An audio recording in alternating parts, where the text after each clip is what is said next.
So today we are planning to learn the accounts receivable module. In that accounts receivable module, there is called a functionality where you do the billing to the customer, right? How you can do the billing of this customer. So basically, this is we call the infolets, right? You can see on the top over here. These are basically all these modules information. You have subscription management, you have contract management, you have supply chain execution, you have receivable, supply portal, fixed assets. So these are various modules information particularly you will have in Oracle Cloud, right? Oracle Fusion Cloud. Now let us see today's topic. I am going to let you know how this in the receivable module, how we can do a billing to a customer, particular customer. Under receivable, you can see over here, billing is there, accounts receivable is there, revenue is there, funds capture is there. So basically these different infolet has got different information that being captured separately, right? Billing is more importantly, you have to do more of like you can say customer invoices that we do over here and the accounting out of it, and you want to do some kind of analysis, you want to dig out from the transactions, from the invoices, how many transactions or what, who are the customers, you can definitely reach out from the billing particularly definition, right, from this particular folder. Accounts receivable is basically where we capture the receipt from the customer. So basically our receipt gets divided in two parts, which is more of like a standard receipt and a miscellaneous receipt.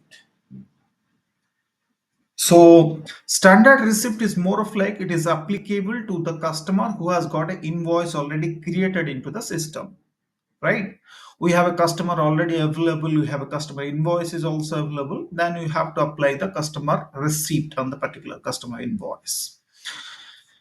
Then apart from standard receipt, we have also called miscellaneous receipt. Why miscellaneous receipt is there? More of like, every customer, you cannot create customer information based upon, one-time customer or some kind of a miscellaneous kind of income that have received by a industry or a some kind of POS kind of a transaction, point of sale kind of a transaction. So in that case, we just create a miscellaneous receipt and pass it over. Okay. Revenue is more of like how you are going to calculate your revenue, right? Based upon like in terms of calculating the revenue, you have two types of revenue processes that Oracle provide. One is your bills in arrears and bills in advance. So basically the billing cycle happens based upon these two definitions, right? Bill in advance, basically you got the money, you got the payment from the customer in advance, and you continue to raise the invoice subsequently on a monthly basis, right, on a monthly basis. Bill in arrears is more of like you just keep on invoicing that customer based upon the agreement, right? Say for example, it's a 3 month cycle, you want to make the invoice out of it, right? So what happen is that bill scenarios, you keep on raising those invoices which are due, right, for receipt from the customer, and customer pays you after 3 months of time, right? So that is called bill scenario. So those kind of a revenue kind of a adjustment, revenue recognition happens in the revenue model. Funds capture is basically if you have got bank integrations, right, credit card, then you'll have the a direct payment from the customer, we say a direct debit. So all those information through the funds capture, we normally capture those kind of information. So today I'm going to showcase how you can do a customer invoice in particularly. Okay, so this is more of like the receivable workbench you can see over here. Just click on this taskbar. We say here, this is the taskbar. You have transaction, customer account balances. We can review the customer account balances. You can do the accounting afterwards. So under transaction, you will have create transactions, right? Click on over here. So this is the invoice screen. Normally, whenever you want to raise a invoice to a particular customer, right? So Say for example, we have different types of invoices, right? Debit memo is there, credit memo is there, right? Then you'll have chargeback. So many elements are there in terms of the transaction class. I'm going to depict each of this item definition, why it is there, and how this has built in terms of the architectural process and getting used in terms of the customer invoicing. Okay, so here transaction class is basically invoice, credit memo, debit memo. As you know, invoice is more of like which is, whenever you have some kind of goods and receipt you sold out to your customer, you'll have to raise the invoices out of your system and raise it to them. Then you'll have debit memo and credit memo is there.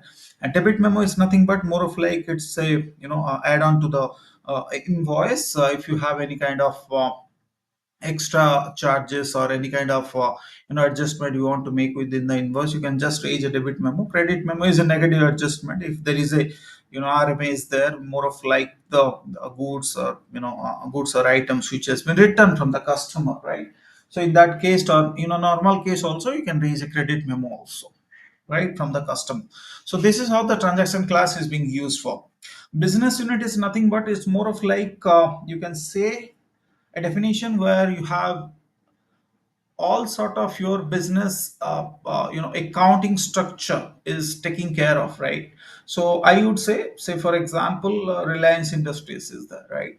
So for Reliance Industry, you have one of the state, they have operation unit, right? Operating unit is there. So based on that, you can definitely create a operating unit. And so here you will have to provide the business unit. So I'm just providing here the business unit, US1 business unit. Now you have got the transaction source. So what do you mean by source? Basically, transaction source mean more of like you can say from which source it is generating from. Since I am creating a manual invoice right now, for say, right, for the manual invoice, since you are creating it, by default pick up the manual as the source, right? So say for example, if you pick up any kind of a invoice which is you are not doing it manually into the system, and more of like it is coming from a third party tool, which is Oracle Financial integration has been done already, and we just bring in those invoices. There you can see the source will be somewhere more of like the automatic process. Okay. Mm, and if invoices are coming from the order management module also, you can see that is more of like a automated source will be here it can be feasible from the source, right? You will not have the manual source. Here transaction types, if a business has got different business segments, say for example Reliance Industry is there, right? So it may dealing with healthcare unit, it may dealing with the financial sector. So many sectors, oil and natural gas is there, right? So many sectors are there. So based on that you can define those transaction types, and based on that you can here I'm just providing a invoice as transaction type. I can provide the financial invoice, or any kind of a sector that you want to mention over here in terms of the transaction type, you can do so.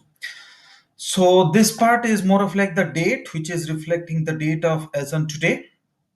You can see over here the transaction date and the accounting date. Accounting date, more of like when you plan to do the accounting of this particular invoice, you can select any of this current month date and go ahead with the date selections, right?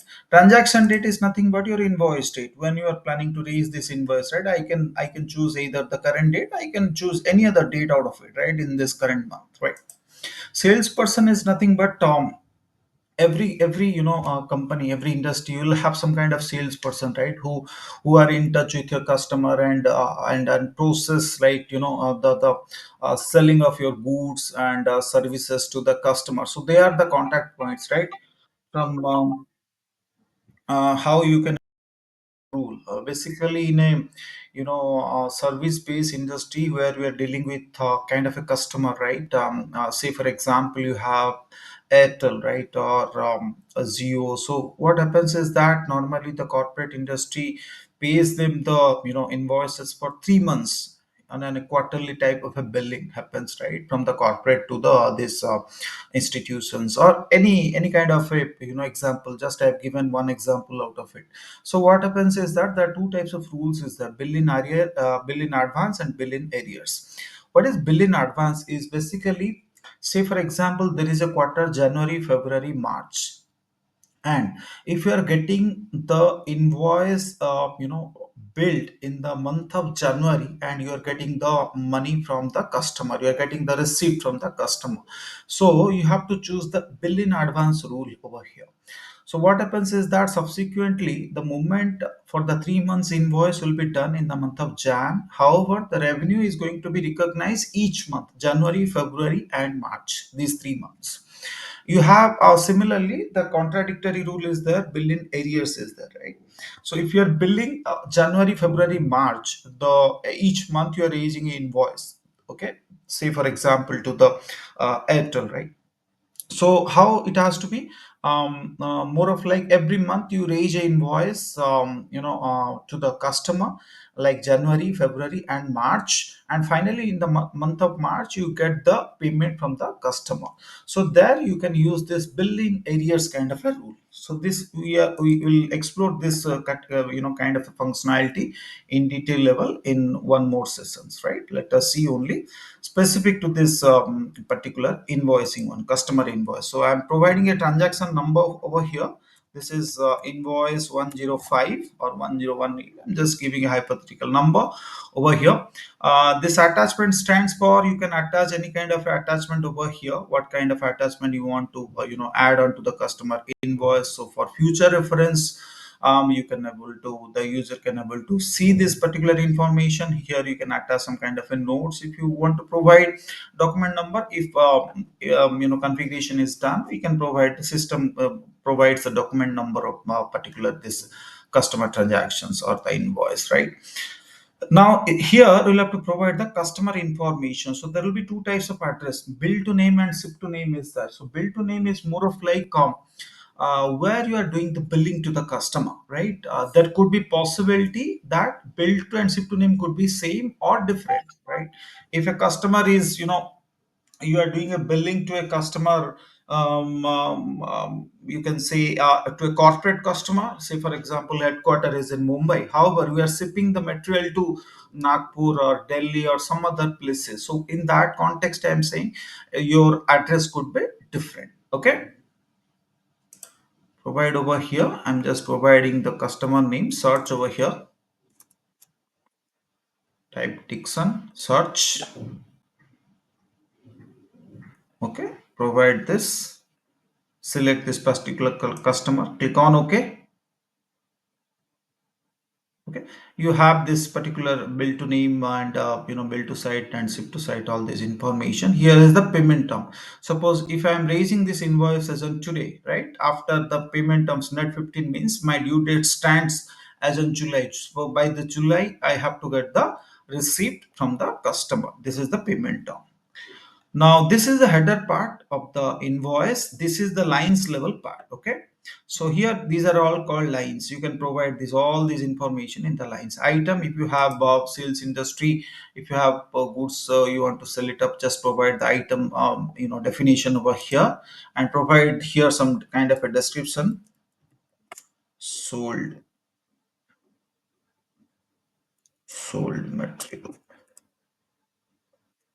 Okay, some kind of a description. Memo line is nothing but your revenue line. If you want to change the standard from the transaction type, if there is a standard revenue structure, if you want to use this memo line, this could be override the particular definition of the memo lines based upon the revenue information that we provide. Units of measures, we can always provide units, or what kind of a what units of measures which are available into the system. So based upon, we can also define new units of measures, and based upon that we can provide this information. Quantity, provide 10 quantity, unit price 100. So these are all information that we need to provide at the time of doing invoice. Now you can see over here your transaction total which is coming 1000, your lines total which is coming 1000, right? So these are all the information. Tax is going to be calculated by the system. You have here save and close, right? Save and close means it will be save and close from this page. Again, you need to query and get it from the manage transaction, get it to this page once more time. I'm just saving this page. Say for example, the moment you save this page, what happens is that system save this information with it will take some time to save this information. The moment it's saved, you can see the taxes is going to be auto populated, right? So the you can see over here, we have provide 1000, the tax is automatically calculated by the system. You want to see the tax related information here, just click on over here in the edit page, you can see. So these are the US sales and use tax based upon the state and city. So system has calculated the tax on the invoices, correct? So this is how the tax is getting auto calculated on the system. Cancel, close this one. Now if you want to see the accounting entry, click on this action, edit distribution, click on yes.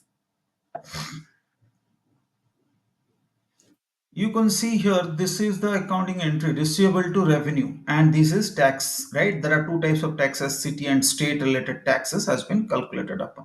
Your base rate, which is your 1000, right, is more of like what you have raised to the customer. These are the two taxes.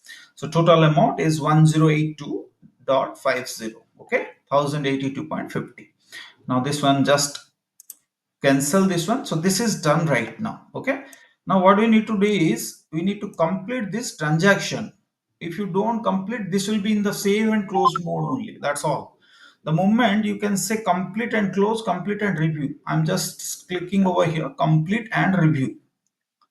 See, you have option of delete also. If you don't want to proceed with this, you can delete this particular invoice by selecting the delete button, right? So this is how it is going to looks like, right? Your invoice, okay. So this is how we complete the invoice, customer invoice, how you can raise a customer invoice into the system, okay. Thank you for watching my channel. Have a good day.